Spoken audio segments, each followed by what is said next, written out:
All right, today we're going to talk about a plant you've probably seen 100 times, but maybe never really noticed, the leatherleaf fern. We're diving into this one not because it's rare or exotic, but precisely because it's so common. See, it holds these really profound lessons about a kind of strength that doesn't need to shout to be heard.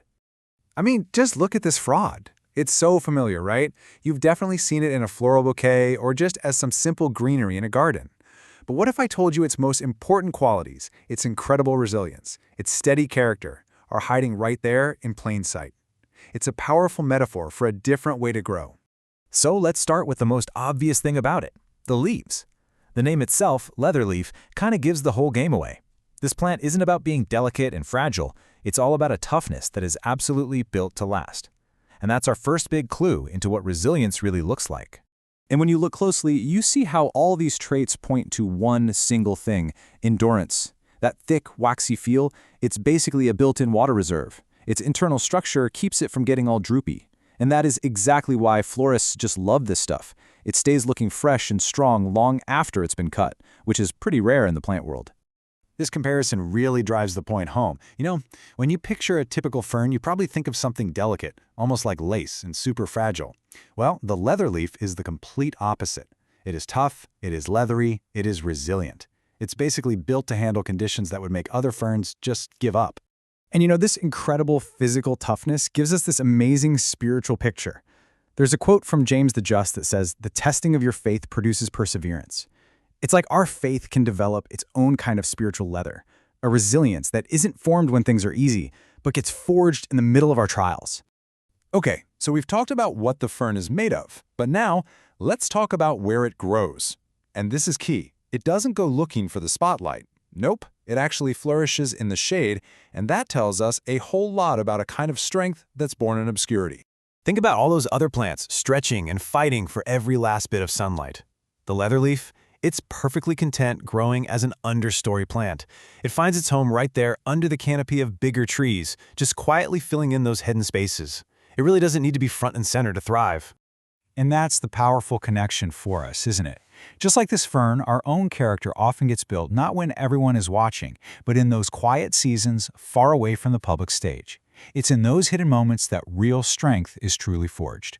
And this is not some new idea. Think about some of the most well-known figures in the Bible. They all followed this exact pattern. You've got Moses, 40 years out in the wilderness, David, alone as a shepherd, and even Jesus, with 30 years of a private life before his public ministry ever began. All of them had these massive periods of formation, completely out of the public eye. So this whole idea of hidden strength, well, it leads us to our next point. Everything we've looked at so far has been what's visible, what's above ground. But to really get a handle on this fern's endurance, we've got to look deeper. We have to look at the life that's happening just below the surface. So you have to wonder, right? What is it that's actually anchoring this plant? What gives it the stability to just keep spreading, to stay so steadfast season after season? The answer isn't in the leaves you can see, but in the foundation you can't. And the answer is rhizomes. These things are basically underground stems that create this whole complex network beneath the soil. You could say they're the hidden engine of the fern, holding it down firmly and letting it expand its presence just slowly and steadily over time. This image gives you a feel for that amazing network. And when you see it, it's hard not to think of what the Apostle Paul said about believers being rooted and built up. The idea is the exact same, that true, lasting growth happens below the surface first. You build deep roots before you can produce any visible fruit. And all of this, the hidden strength, the deep root system, it all leads to what might be the fern's ultimate purpose. It's a role that's not defined by being the star of the show, but by the quiet humility of supporting and enhancing the beauty of everything around it. Just think about it. When someone hands you a bouquet, what do you notice first? The roses, the lilies, right? The leatherleaf is always in the background. It is the perfect supporting actor, but its deep green color and its sturdy frame are what make those bright flowers really pop. Without it, the whole thing would just feel incomplete. And this points to a final spiritual truth. Not everything and not everyone is made for the spotlight. Some parts of creation find their highest purpose in a supporting role. And while our world, our culture, tends to celebrate being front and center, there is this incredible, profound value in quiet, faithful service. So, Let's pull all these threads together now for the big takeaway.